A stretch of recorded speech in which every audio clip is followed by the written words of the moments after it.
దేశ అభివృద్ధిపై చర్చకు సిద్ధమని కాంగ్రెస్ పార్టీ కేంద్ర మంత్రి కిషన్ రెడ్డి సవాల్ చేశారు. కాంగ్రెస్ ప్రభుత్వానికి బీజేపీ ప్రభుత్వానికి నక్కకు నాగలోకానికి ఉన్నంత తేడా ఉందని ఆయన ఎద్దేవా చేశారు. కిషన్ రెడ్డి అధ్యక్షతన రాష్ట్ర పదాధికారులు, ఎంపీలు, ఎమ్మెల్యేలు, ఎమ్మెల్సీలు, జిల్లా అధ్యక్షులకు వర్క్షాప్ నిర్వహించారు. నరేంద్ర మోడీ 11 ఏళ్ల పాలనపై ఈ నెల 9 నుండి 27 వరకు పలు కార్యక్రమాలు నిర్వహిస్తున్నట్లు కిషన్ రెడ్డి తెలిపారు. 27న ఎమర్జెన్సీ డేకు వ్యతిరేకంగా కార్యక్రమాలు చేపడతామన్నారు. రాహుల్కు రాజకీయం, చరిత్ర తెలియదని, మోడీ విజన్ ఉన్న నాయకుడని అన్నారు. బీజేపీతోనే తెలంగాణ అభివృద్ధి సాధ్యమని కిషన్ రెడ్డి స్పష్టం చేశారు. మన సంఘటన మంత్రి వచ్చే జూన్ మాసంలో చేపట్టాల్సినటువంటి ఈ అంశాలన్నిటిపైన కూడా జాతీయ పార్టీ ఆదేశం మేరకు మనం ఈరోజు చర్చించుకుంటున్నాం. ముఖ్యంగా రాష్ట్రంలో, దేశంలో ఉన్నటువంటి రాజకీయ పరిస్థితుల నేపథ్యంలో, తెలంగాణ రాష్ట్రంలో ఉన్నటువంటి ప్రత్యేక పరిస్థితుల నేపథ్యంలో భారతీయ జనతా పార్టీ కార్యకర్తలుగా మనందరం కూడా ఈరోజు ప్రజల మధ్యకి వెళ్లాల్సినటువంటి అవసరం ఉంది. ముఖ్యంగా గౌరవ ప్రధానమంత్రి శ్రీ నరేంద్ర మోడీ గారి నేతృత్వంలో గత 11 సంవత్సరాలుగా ఒక సమర్థవంతమైనటువంటి నాయకత్వాన్ని దేశానికి ఇవ్వడం జరిగింది. ఒక నీతివంతమైనటువంటి నాయకత్వాన్ని దేశానికి ఇవ్వడం జరిగింది. అవినీతికి తావు లేకుండా సేవ, సుపరిపాలన, అదేవిధంగా పేదల సంక్షేమం ఆధారంగా మన ప్రభుత్వం ఏ రకంగా పనిచేసిందో ఈరోజు మన దేశమే కాదు, ప్రపంచమంతా కూడా ఈరోజు భారతదేశం వైపు చూస్తున్నటువంటి పరిస్థితి మనం చూస్తా ఉన్నాం. ఈ నేపథ్యంలో మరి గతంలో ఉన్నటువంటి ప్రభుత్వాలలో పోల్చి చూస్తే మనకంటే ముందు అధికారం ఉన్నటువంటి 10 సంవత్సరాల యూపీఏ హయాంలో రోజు ఏ పేపర్ చూసినా, ఏ టీవీ బ్రేకింగ్ న్యూస్ చూసినా కూడా 10 సంవత్సరాల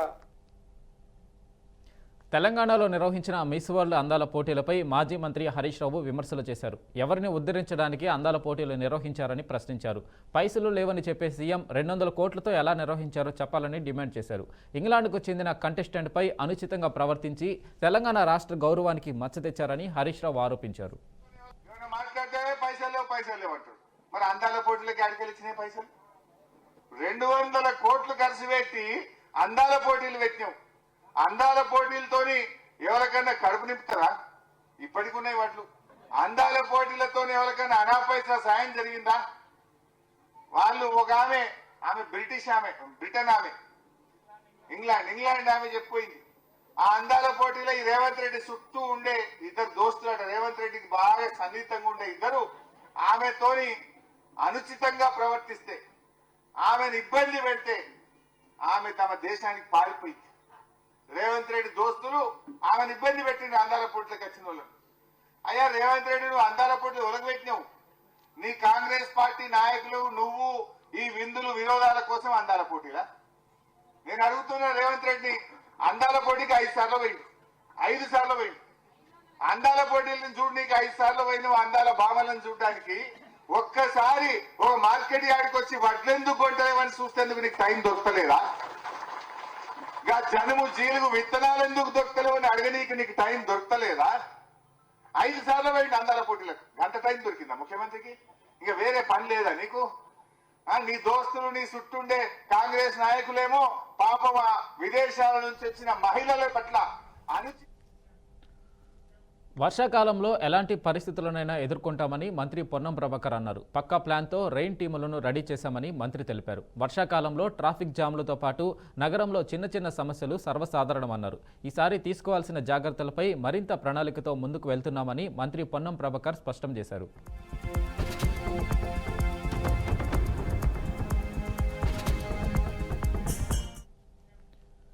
తెలంగాణ కాంగ్రెస్లో పదవుల కోసం లాబియింగ్ మొదలుపెట్టారు పార్టీ నేతలు. తెలంగాణ ఇన్ఛార్జి మీనాక్షి నటరాజన్తో పార్టీ నేతలు వరుస భేటీలు నిర్వహిస్తున్నారు. ఈ నేపథ్యంలో ఇటీవల ఎమ్మెల్సీలుగా ఎన్నికైన విజయశాంతి, అద్దంకి దయాకర్ కూడా మంత్రి పదవిని ఆశిస్తున్నట్లు సమాచారం.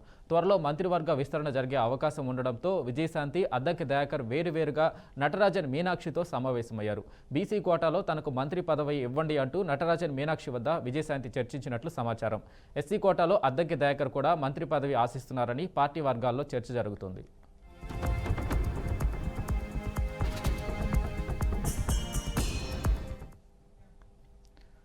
చిట్చాట్లో ఎమ్మెల్సీ విజయశాంతి కీలక వ్యాఖ్యలు చేశారు. సరైన సమయంలో సరైన వ్యక్తులకే పదవులు వస్తాయని అన్నారు. ఏ పదవి ఎవరికి ఇవ్వాలో హైకమాండ్కి తెలుసన్నారు. ఇటీవల ప్రకటించిన కమిటీల్లో తన పేరు లేదని, మరో కమిటీలో తనకు అవకాశం వస్తుందేమో అని ఎమ్మెల్సీ విజయశాంతి ఆశాభావం వ్యక్తం చేశారు.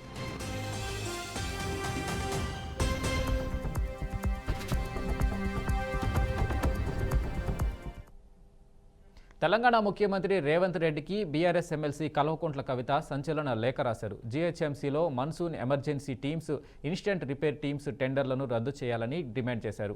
గ్రేటర్ హైదరాబాద్ పరిధిలో వర్షాకాలంలో చేపట్టాల్సిన ఎమర్జెన్సీ పనుల టెండర్లలో కొందరు అధికారులు తమకు అనుకూలంగా ఉన్న సంస్థలకు లాభం చేకూర్చేందుకు ప్రయత్నిస్తున్నట్టుగా వార్తలు వస్తున్నాయని అన్నారు. తెలంగాణకు చెందిన బీసీ కాంట్రాక్టర్లకు నష్టం చేసేలా జీహెచ్ఎంసీ ఇంజనీరింగ్ విభాగం అధికారులు వ్యవహరిస్తున్నారని ఆరోపించారు. ఒక విదేశీ సంస్థ చెందిన వాహనాలు మాత్రమే ఈ పనుల కోసం వినియోగించేలా నిబంధనలు రూపొందించారని లేఖలో కవిత ఆరోపించారు.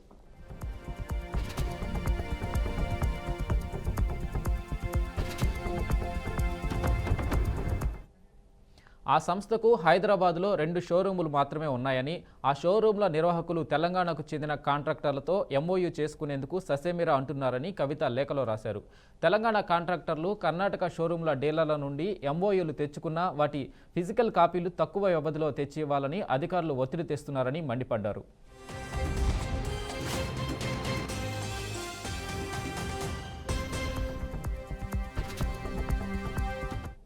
ఇప్పటి వరకు జీహెచ్ఎంసీలోని 150 వార్డులకు వేర్వేరుగా టెండర్లు పిలిచేవారని గుర్తు చేశారు. ఇప్పుడు 9 జోన్ల వారీగా మాత్రమే టెండర్లు పిలవడంతో తెలంగాణ కాంట్రాక్టర్లకు నష్టం వాటిల్లుతుందన్నారు.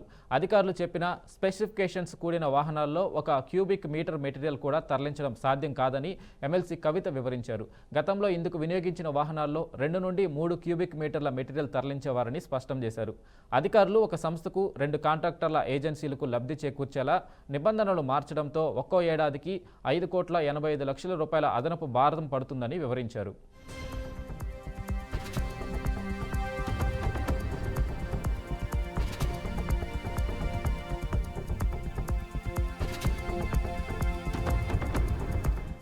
ఈ టెండర్లను వెంటనే రద్దు చేసి గతంలో మాదిరిగానే వార్డుల వారీగా టెండర్లు పిలిస్తే 150 మంది స్థానిక కాంట్రాక్టర్లకు ఉపాధి లభిస్తుందని లేఖలో కవిత స్పష్టం చేశారు. మున్సిపల్ శాఖను స్వయంగా పర్యవేక్షిస్తున్న ముఖ్యమంత్రి రేవంత్ రెడ్డి తన శాఖలో జరుగుతున్న అక్రమాలపై దృష్టి సారించి వెంటనే చర్యలు చేపట్టాలని ఎమ్మెల్సీ కవిత డిమాండ్ చేశారు.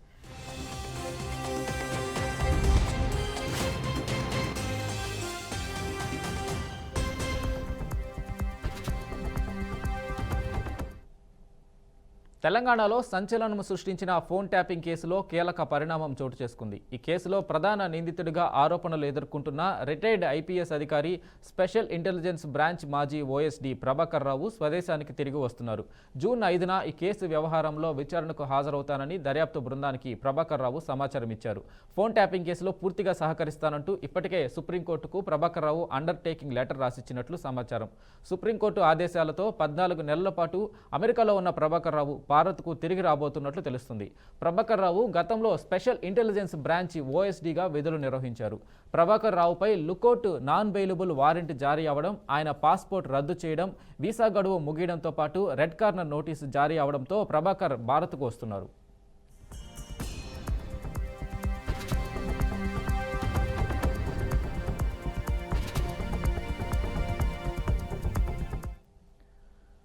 రాష్ట్ర వ్యాప్తంగా ఉన్న మొత్తం 29,796 రేషన్ దుకాణాల్లో సరుకుల పంపిణీ అట్టహాసంగా ప్రారంభమైంది. పిఠాపురంలోని నూకాలమ్మ వీధిలోని గాంధీ బొమ్మ సెంటర్ వద్ద రేషన్ షాపును మంత్రి నాదెళ్ల మనోహర్ ప్రారంభించారు. ఇప్పటికే అన్ని షాపుల వద్ద ఓ క్యూఆర్ కోడ్ కూడా పెట్టామని, వినియోగదారులు ఏదైనా ఫిర్యాదులు ఉంటే నేరుగా క్యూఆర్ కోడ్ను స్కాన్ చేసి తమ సమస్యలను అధికారుల దృష్టికి తీసుకురావచ్చని తెలిపారు. సరైన సమయానికి రేషన్ తెరవకపోయినా, తూకంతో పాటు క్వాలిటీలో ఎలాంటి తేడాలు ఉన్నా, ప్రజలు ఎలాంటి ఫిర్యాదు వచ్చినా వెంటనే ఏమాత్రం ఆలస్యం చేయకుండా డీలర్లపై కఠిన చర్యలు తీసుకుంటామని వార్నింగ్ ఇచ్చారు. డీలర్లు కూడా మీకు గతంలో అగౌరవపరిచారు, మిమ్మల్ని మోసం చేశారు, ఇబ్బంది పెట్టారు, మీ కమిషన్ కూడా ఇచ్చేవాళ్ళు కాదు మీకు. అటువంటి పరిస్థితుల నుంచి ఈ రోజున మార్పు తీసుకొచ్చి ధైర్యంగా ఒక అద్భుతమైన అవకాశం మీకు కల్పించాం. నిలబడండి, మీరు ప్రభుత్వం పక్షాన నిలబడండి, ప్రజలకి మీరు మెరుగైన సేవలు అందించండి. ఎవరైనా సరే సామాన్యుడు వచ్చి మీకు సమస్య ఉందంటే మీకు ఆ పోస్టర్ మీద ఒక క్యూఆర్ కోడ్ కూడా పెట్టాం. ఆ క్యూఆర్ కోడ్ని మీరు స్కాన్ చేసుకుని మీకు ఇబ్బంది ఏంటో మీరు ఎవరైతే వినియోగదారులు వస్తారో వాళ్ళు చెప్తే కమిషనర్ గారికి ఇమీడియట్గా సమాచారం వచ్చి స్థానికంగా ఉన్న జాయింట్ కలెక్టర్ గారికి, మా డిఎస్ఓకి, మా తహసీల్దార్ గారికి వాళ్ళు పంపించి ఆ విషయం, ఆ సమస్య పరిష్కారం చేసే విధంగా మేము ముందుకు అడుగులేస్తాం. ఒక ఆలోచన చేస్తున్న కార్యక్రమం ఇది. ఆషామాషిగా కాదు మేము చేస్తున్న కార్యక్రమం. ఒక మార్పు తీసుకురావాలి. ఏపీలో ఎన్డీఏ ప్రభుత్వం రేషన్ షాపుల్లో సరుకులు పంపిణీ చేశారు. ఈ క్రమంలో గత వైసీపీ ప్రభుత్వం తీసుకొచ్చిన రేషన్ వాహనాలను కూటమి ప్రభుత్వం రద్దు చేసింది. రేషన్ షాపులు ప్రారంభించి అర్హులైన లబ్ధిదారులకు సరుకులు పంపిణీ చేశారు మంత్రి కొల్లు రవీంద్ర. రేషన్ వాహనాలపై ప్రజలు, రేషన్ డీలర్ల నుండి అనేక రకాలైన ఫిర్యాదులు వచ్చాయని, బియ్యం పక్కదారి పడుతున్నాయనే ఆరోపణలు వచ్చాయని తెలిపారు. 65 సంవత్సరాలు దాటిన వారికి ఇంటి వద్దకే రేషన్ అందిస్తామని స్పష్టం చేశారు. ఆంధ్రప్రదేశ్ రాష్ట్ర ప్రభుత్వం గౌరవ ముఖ్యమంత్రి వర్యులు నారా చంద్రబాబు నాయుడు గారు, అలాగే ఉప ముఖ్యమంత్రి వర్యులు పవన్ కళ్యాణ్ గారు, నారా లోకేష్ గారు, అలాగే సివిల్ సప్లైస్ మినిస్టర్ మనోహర్ గారు దీని మీద ప్రభుత్వం వచ్చిన దగ్గర నుంచి అటు ప్రజల దగ్గర నుంచి కానీ డీలర్స్ నుంచి కానీ అనేక విన్నపాలు వచ్చినాయి. బియ్యం మొత్తం కూడా డైవర్ట్ అయిపోతుంది.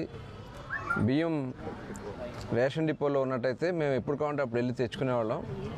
కానీ ఈ వ్యాన్ల కోసం ఎదురు చూస్తాం. వ్యాన్లు వచ్చే వరకు ఆ రోజు పని మానేసి కూర్చోవడం, దానివల్ల అన్ని రకాలుగా కూడా మేము నష్టపోతున్నాం. కొంత బియ్యాన్ని కూడా వాళ్ళు డైరెక్ట్గా తీసుకెళ్ళి ట్రాన్స్పోర్ట్ చేసేస్తున్నారు. అది మనం చూసాం షిప్పులో ఏ రకంగా. రాష్ట్రంలో వైసీపీ, టీడీపీ మధ్య మాటల యుద్ధం కొనసాగుతుంది. ఈ క్రమంలో మంత్రి కొండపల్లి శ్రీనివాస్ గత వైసీపీ ప్రభుత్వంపై తీవ్ర విమర్శలు గుప్పించారు. 10వ తరగతి జవాబు పత్రాల రీవాల్యుయేషన్పై వైసీపీ, కూటమి ప్రభుత్వంపై ఆరోపణలు గుప్పించింది. ఈ నేపథ్యంలో మంత్రి కొండపల్లి శ్రీనివాస్ వైసీపీపై మండిపడ్డారు. విద్యా వ్యవస్థపై మాజీ మంత్రి బొత్స సత్యనారాయణ బురద జల్లుతున్నారని మంత్రి కొండపల్లి శ్రీనివాస్ ఆగ్రహం వ్యక్తం చేశారు. చేసుకొని ఒక మాట ఇచ్చుంటే బాగుండేది. ఎటువంటి విశ్లేషణ లేకుండా 2022లో 41,000 వచ్చాయి, 2023లో 61,000 వచ్చాయి, మరి ఈరోజు 66,000 వచ్చాయి. గత ఆయన కూడా విద్యాశాఖ చేశారు. ఆయన కూడా దాని పరిస్థితి తెలియాలి, తెలుసుకోవాలి. తెలియకపోతే గతం చూసుకొని అక్కడ డిపార్ట్మెంట్లో గతంలో ఏం జరిగింది కూడా ఆయన కూడా విశ్లేషణ చేసుకొని ఒక మాట ఇచ్చుంటే బాగుండేది. ఎటువంటి విశ్లేషణ లేకుండా ఏదో మాట్లాడాలి కాదని చెప్పాలి, ఏదో ప్రభుత్వం మీద బురద చల్లాలని ఒక తప్పుడు ఆలోచనతో ఈ రకంగా చేయడం ఖచ్చితంగా అది ఆయన తాలూకా నాయకత్వానికి కరెక్ట్ కాదు.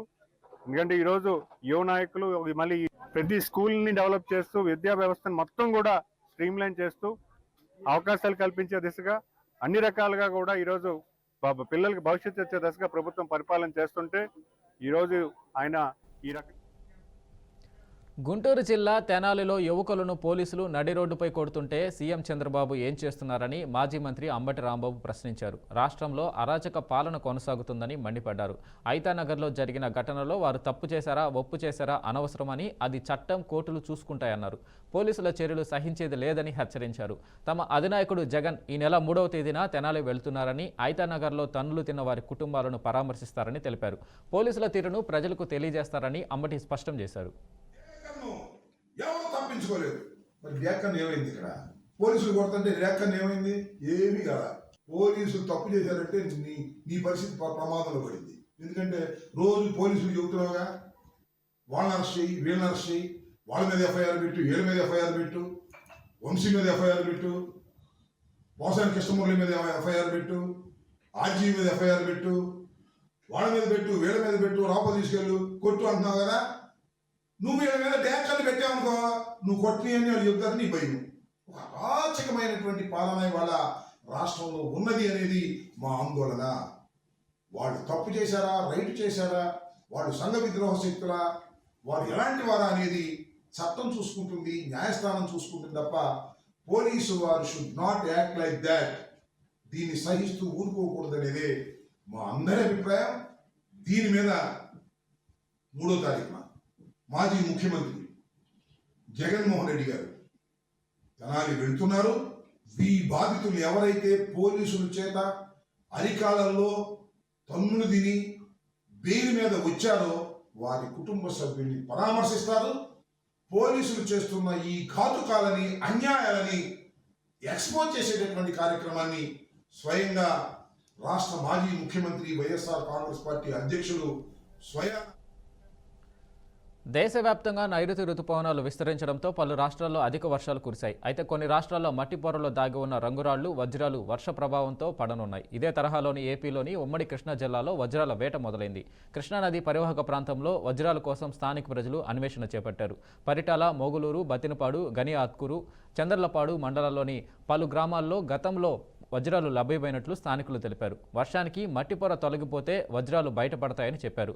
గతంలో కోహినూరు వజ్రం కృష్ణా తీరంలోనే లభ్యం కావడంతో అప్పటి నిజాం నవాబు కొన్ని గ్రామాలను ఈస్ట్ ఇండియా కంపెనీకి అప్పగించారని స్థానికులు చెబుతున్నారు.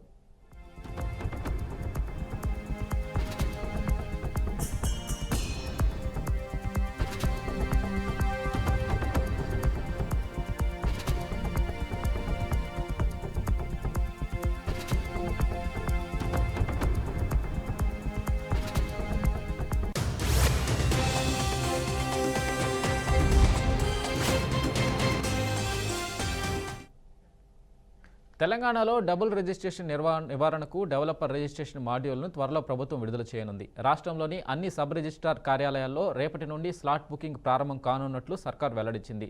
రోజు 48 స్లాట్లు, అత్యవసర వాకిన్కు సాయంత్రం 5:30 వరకు అవకాశం కల్పించనున్నారు. ఏఐ ఆధారిత వాట్సాప్ చాట్బాద్ మీద ప్రారంభంతో మరింత వేగవంతంగా, పారదర్శకంగా రిజిస్ట్రేషన్ సేవలే లక్ష్యమని ప్రభుత్వం తెలిపింది. ఇప్పటి వరకు 45,191 డాక్యుమెంట్లు స్లాట్ బుకింగ్ ద్వారా రిజిస్ట్రేషన్, స్లాట్ బుకింగ్ వల్ల 3,000 అధిక డాక్యుమెంట్లు నమోదు కానున్నాయి. చాట్బాట్ ద్వారా స్లాట్ ఖాళీలు, రిజిస్ట్రేషన్ ఛార్జీలు, మార్కెట్ ధరల సమాచారం తెలుస్తుందని తెలంగాణ ప్రభుత్వం వెల్లడించింది.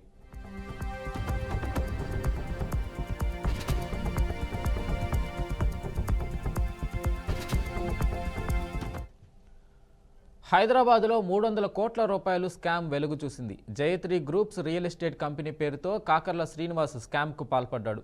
గతంలోనూ రాజమండ్రిలో అక్రమాలకు పాల్పడ్డాడు. అయితే 2023 జనవరిలో కాకర్ల శ్రీనివాస్ను పోలీసులు అరెస్టు చేశారు. ఆ తర్వాత బెయిల్పై విడుదలైన శ్రీనివాస్ బాధితులందరికీ న్యాయం చేస్తానని చెప్పి మళ్లీ పరారయ్యాడు. దీంతో తమకు న్యాయం చేయాలంటూ బాధితులు డిమాండ్ చేశారు.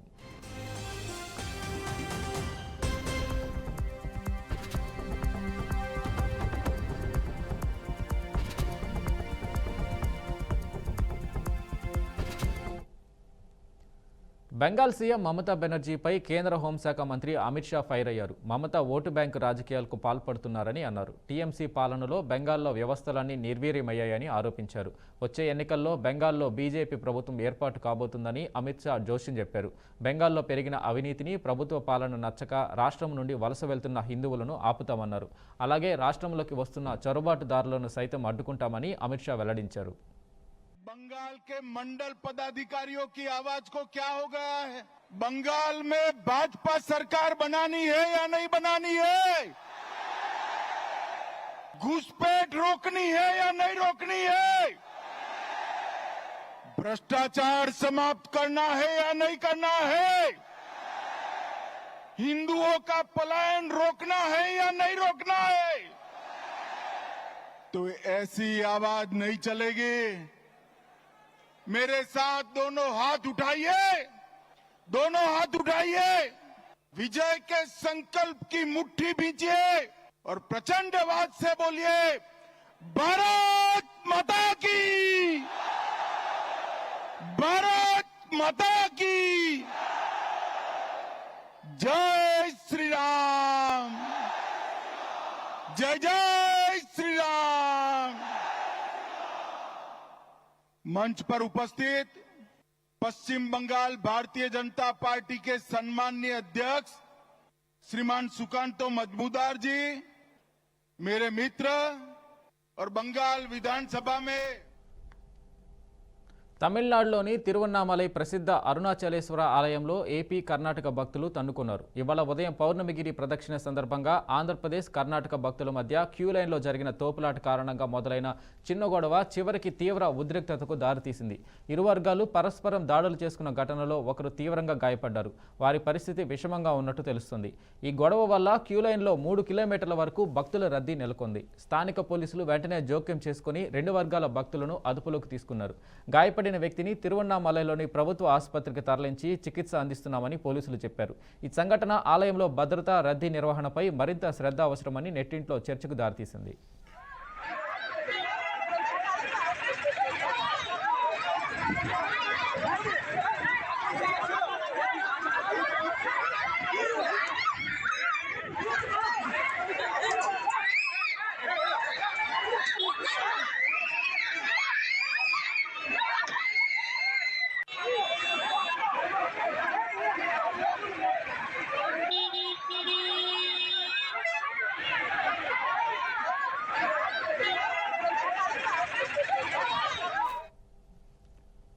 ఉత్తరప్రదేశ్ ఎమ్మెల్యే అబ్బాస్ అన్సారీకి ఎంపీ ఎమ్మెల్యే కోర్టు రెండేళ్ల జైలు శిక్ష విధించింది. 2022లో అధికారులను బెదిరిస్తూ ఆయన ద్వేషపూరిత వ్యాఖ్యలు చేశారు. గత అసెంబ్లీ ఎన్నికల సమయంలో మౌ సదరన్ స్థానం నుండి పోటీ చేస్తున్న అబ్బాస్ అన్సారీ మార్చి 3, 2022న పహార్పూర్ గ్రౌండ్లో జరిగిన బహిరంగ సభలో ప్రభుత్వ అధికారులను బెదిరించారు. అందరి లెక్క చూస్తానంటూ అధికారులకు గుణపాఠం చెబుతా అంటూ వార్నింగ్ ఇచ్చారు. ఈ వ్యాఖ్యలపై విచారణ జరిపిన ప్రత్యేక ఎంపీ ఎమ్మెల్యే కోర్టు అబ్బాస్ని దోషిగా నిర్ధారించింది.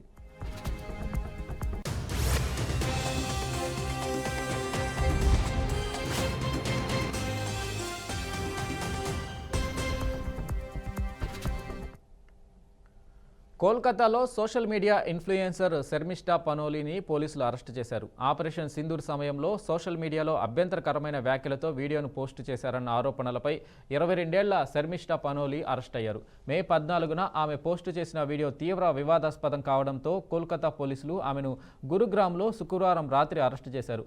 అనంతరం శనివారం ఆమెను కోల్కతాలోని కోర్టులో హాజరుపరచగా 14 రోజుల పాటు జ్యుడిషియల్ కస్టడీ విధించడంతో జైలుకు తరలించారు. దీనిపై డిప్యూటీ సీఎం పవన్ కళ్యాణ్ స్పందించారు. సనాతన ధర్మాన్ని అపహాస్యం చేస్తూ మాట్లాడే టీఎంసీ ఎంపీలపై ఎందుకు చర్యలు తీసుకోలేదని మమతా బెనర్జీ ప్రభుత్వాన్ని ప్రశ్నించారు.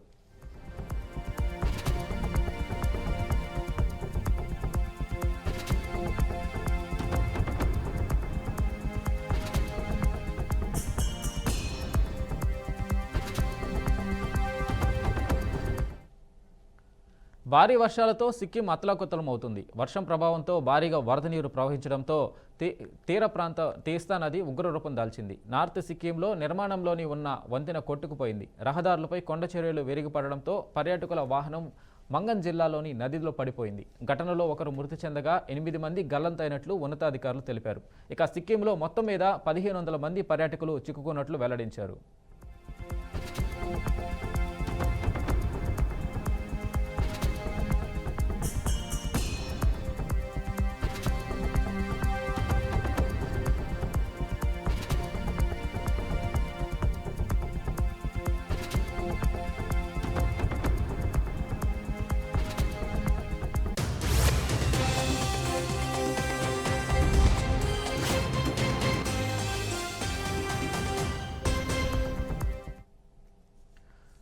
భారతదేశంలోని అనేక ఆలయాలను సందర్శించాలని ఉందని ప్రపంచ సుందరి ఓపలా సుజాత చువాంగ్ శ్రీ చెప్పారు. అయోధ్యలోని రామ మందిరం ముందు జాబితాలో ఉందని అన్నారు.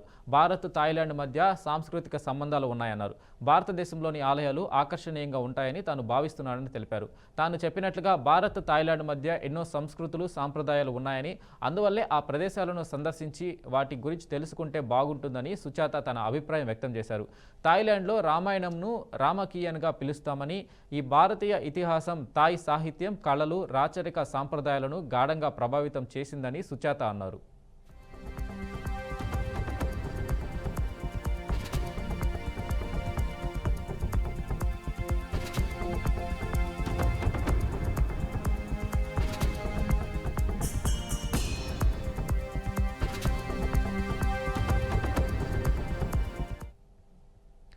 ఛత్తీస్గఢ్లోని నారాయణపూర్ జిల్లాలో 10 ఐఈడీ బాంబులను భద్రతా బలగాలు నిర్వీర్యం చేశాయి. పోలీసులను లక్ష్యంగా చేసుకుని మావోయిస్టులు అమర్చిన 10 మందు పాత్రలను తొలగించారు. కోహకామేటా పోలీస్ స్టేషన్ పరిధిలోని కోడాపార, గుర్మార్కా అటవీ ప్రాంతంలో మందు పాత్రను గుర్తించిన బలగాలు వాటిని వెలికితీశాయి.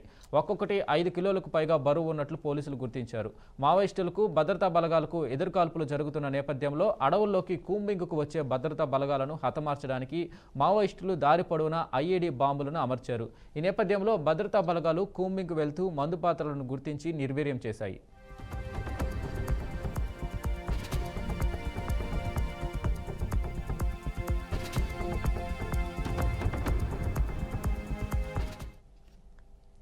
బెంగళూరులో బీఎంటీసీ బస్ డ్రైవర్ నిర్లక్ష్యం సోషల్ మీడియాలో వైరల్గా మారింది. ఓ సిగ్నల్ దగ్గర గొడవ పడిన మహిళపై బస్సును డ్రైవర్ పోనిచ్చాడు. అప్రమత్తమైన మహిళ ప్రమాదం నుండి త్రుటిలో తప్పించుకుంది. ప్రమాదానికి ముందు బీఎంటీసీ బస్ డ్రైవర్ను నిలదీసేందుకు కారులోంచి దిగి బస్సు ముందుకు వచ్చి నిల్చుండడంతో ఆగ్రహించిన డ్రైవర్ సిగ్నల్ పడిందంటూ ఆపకుండా బస్సును పోనిచ్చాడు. దీంతో ఘటనపై నెట్టింట స్థానికులు మండిపడుతున్నారు.